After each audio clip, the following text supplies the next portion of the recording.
আসসালামু আলাইকুম viewers, news food লাইভে আপনাদেরকে স্বাগত। আজকে আপনাদেরকে বাড়িতে থাকা উপকরণ দিয়ে ঘরোয়া পদ্ধতিতে কিভাবে দোকানের মতো পিৎজা তৈরি করা যায় সেটা দেখাবো। আর এটাও খেতে খুবই সুস্বাদু। চলুন তাহলে রেসিপিটি দেখে নেওয়া যাক। প্রথমে কিছুটা সবজি নিয়েছি, আপনারা চাইলে এগুলো ছাড়াও অন্য সবজি নিতে পারেন। এবার আমি দুটো টমেটোকে পরিষ্কার করে ধোয়ার পর একটা ধারালো ছুরি দিয়ে ছোট ছোট টুকরো করে কেটে নেব। এই টমেটোগুলো দিয়ে আমরা পিৎজা সস তৈরি করব। এর জন্য টমেটোর বোটার অংশটা একটু কেটে দেব। এখানে টমেটোর বীজগুলো ফেলার কোনো প্রয়োজন নেই। এই টমেটোগুলোকে বীজ সমেত কাটার পর একটা গ্রাইন্ডারের মধ্যে দিয়ে দেব এবং এর পেস্ট বানিয়ে নেব। এবার কয়েকটা রসুনের কোয়া পরিষ্কার করে নিয়েছি, এগুলোকে একদম ছোট ছোট টুকরো করে কেটে নেব। সমস্ত রসুনগুলো ছোট ছোট টুকরো করে কাটা হয়ে গেছে। এবার একটা পেঁয়াজ নিয়েছি, পেঁয়াজটাকে ছেলার পর এটাকে ছোট ছোট টুকরো করে কেটে নেব। পেঁয়াজটাকে টুকরো টুকরো করে কেটে নেওয়ার পর একটা কড়াইয়ে কিছুটা তেল গরম করে নেব। এবার ওই কড়াইয়ের মধ্যে কেটে রাখা রসুনগুলোকে দিয়ে দেব।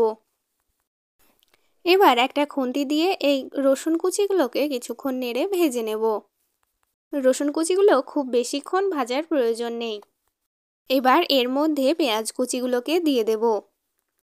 পেঁয়াজ কুচিটাকে 2 মিনিট মতো ভেজে নেব। পেঁয়াজ কুচিগুলো নরম হয়ে এলে এর মধ্যে টমেটোর পেস্ট দিয়ে দেব। একটা খুন্তির সাহায্যে টমেটোর পেস্ট এবং পেঁয়াজগুলোকে একটু মিক্স করে নেব। এবার এর মধ্যে কিছুটা জল দিয়ে দেব।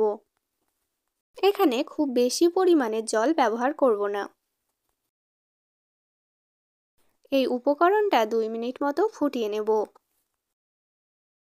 এর মধ্যে দিয়ে দেব 1 চা চামচ চিনি। এরপর এর মধ্যে দিয়ে দেব স্বাদ অনুযায়ী লবণ। এরপর এর মধ্যে 1/2 চা চামচ গোলমরিচ গুঁড়ো দিয়ে দেব। এই সমস্ত কিছু একটা খুন্তির সাহায্যে মিক্স করে নেব।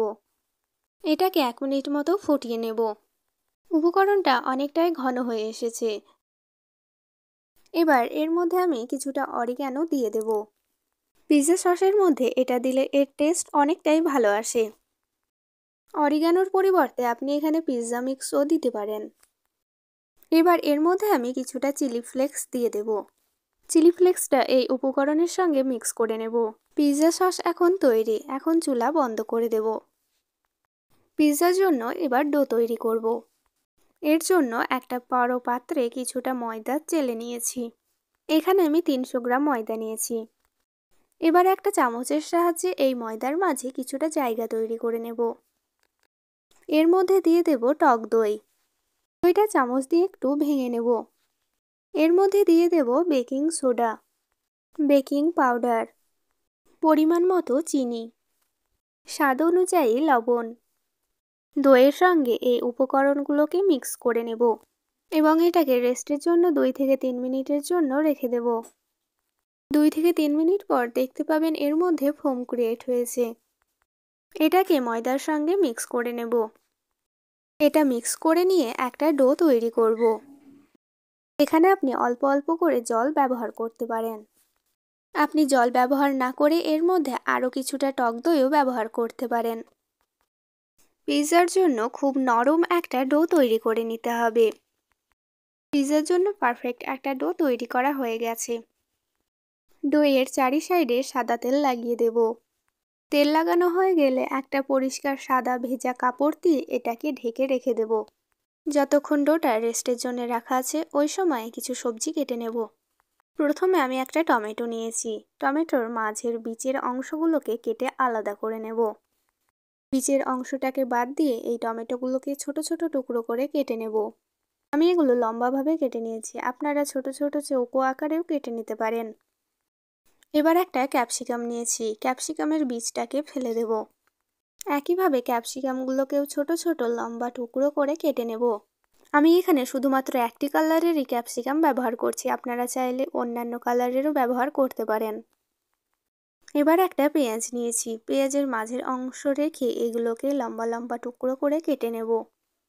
আমি সমস্ত সবজি লম্বাভাবে কেটেছি, আপনারা চাইলে চৌকো আকারে কেটে নিতে পারেন।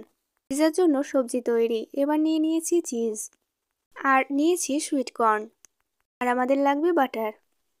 এবার পিৎজা বেস তৈরি করব। এর জন্য তৈরি করে রাখা ডোটাকে নিয়েছি। দেখতেই পাচ্ছেন ডোটা কতটা সফট হয়েছে। এবার এই ডোটাকে হাতের তালুতে চেপে কিছুক্ষণ মালিশ করে নেব। এই ডোটাকে আমি 2 টুকরো করে নিয়েছি। অর্ধেকটায় পিৎজা বেস তৈরি করে রেখে দেব এবং অর্ধেকটায় আপনাদেরকে পিৎজা তৈরি করে দেখাবো। ডোটাকে মালিশ করার পর এটাকে রাউন্ড শেপ দেব। এবার এর উপরে হালকা ময়দা ছড়িয়ে দেব। হাত দিয়ে চেপে চেপে পিৎজা বেস তৈরি করব। হাত দিয়ে চেপে এটাকে চারি সাইডে অনেকটা ছড়িয়ে দিয়েছি। এবার এটাকে বেলে একটু পাতলা করে নেব। পিৎজা বেসটা খুব বেশি মোটা বা খুব বেশি পাতলা করা যাবে না। আপনারা যে পাত্রে পিৎজা তৈরি করবেন ওই পাত্রের সাইজে এটাকে বেলে নিতে হবে। দেখতেই পাচ্ছেন এটা খুব বেশি মোটা বা খুব বেশি পাতলা হয়ে যায়নি। আমি থালাতে পিৎজা তৈরি করব, এই জন্য থালাতে একটা ব্রাশের সাহায্যে বাটার লাগিয়ে নেব। এবার থালার উপর পিৎজা বেসটা রেখে দেব। হাতের সাহায্যে থালার চারি সাইডে পিৎজা বেসটা একটু টেনে ছড়িয়ে নেব। এরপর এটাকে ভেতর দিকে একটু দুমড়ে নেব। কিভাবে করতে হবে ভিডিওতে দেখতে পাচ্ছেন। এইভাবে করলে চারি সাইডটা একদম দোকানের পিৎজার মতোই তৈরি হবে। এবার একটা আঙুল দিয়ে চেপে চারি সাইডটা সমান করে নেব। এবার একটা কাঁটা চামচ নিয়েছি। কাঁটা চামচ দিয়ে চারি সাইডে কিছুটা ফুটো করে নেব। এভাবে করলে চারি সাইডটা খুব সুন্দরভাবে আটকে যাবে এবং মাঝে কয়েকটা ফুটো করে নিতে হবে। এভাবে করলে পিৎজা বেসটা খুব সুন্দর তৈরি হবে। এবার এর উপরে তৈরি করে রাখা পিৎজা সসটা দিয়ে দেব। একটা চামচের সাহায্যে পিৎজা সসটা চারি সাইডে ছড়িয়ে একটা পাতলা লেয়ার দিয়ে দিতে হবে। পিৎজা সসের খুব বেশি মোটা লেয়ার দেওয়া যাবে না। মোটা লেয়ার দিলে পিৎজাটা কাঁচাই থেকে যাবে। পিৎজা সসটা দেওয়া হয়ে গেছে। এবার এর উপরে কিছুটা চিজ ছড়িয়ে দেব। এখানে আপনারা আপনাদের পছন্দের চিজ ব্যবহার করতে পারেন। আর আপনি চিজ খেতে ভালোবাসলে এখানে আপনি আরেকটু বেশি চিজ ব্যবহার করতে পারেন। চিজ দেওয়ার পর এর উপরে সবজিগুলোকে সাজিয়ে নেব।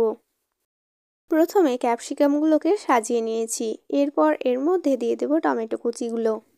তারপর এর মধ্যে পেঁয়াজ কুচিগুলোকে দিয়ে দেব। এবার এর উপরে কয়েকটা সুইট কর্ন দিয়ে দেব। আবারও এর উপরে কিছুটা চিজ ছড়িয়ে দেব। এবার এর চারি সাইডে কিছুটা মেল্টেড বাটার লাগিয়ে দেব। বাটার লাগালে এর চারি সাইডে খুব সুন্দর একটা কালার আসে। এবার এর উপরে এবং চারি সাইডে কিছুটা অরিগ্যানো ছড়িয়ে দেব। এরপর এর উপরে কিছুটা চিলি ফ্লেক্স ছড়িয়ে দেব। এটাকে এবার 30 মিনিটের জন্য 180 ডিগ্রি সেন্টিগ্রেডে ওভেনের মধ্যে রেখে দেব। 30 মিনিট পর আপনাদেরকে ওভেন থেকে বার করে দেখাচ্ছি। মাশাআল্লাহ, দেখতেই পাচ্ছেন পিৎজাটা কতটা সুন্দরভাবে তৈরি হয়েছে। তাই দেরি না করে আপনারাও বাড়িতে এইভাবে খুব সহজেই পিৎজা তৈরি করে দেখুন। আমার এই ভিডিওটি ভালো লেগে থাকলে একটি লাইক দেবেন এবং চ্যানেলে নতুন হলে চ্যানেলটিকে অবশ্যই সাবস্ক্রাইব করে দেবেন। সকলে সুস্থ থাকবেন আর দোয়ার মধ্যে আমায় মনে রাখবেন। আল্লাহ হাফেজ।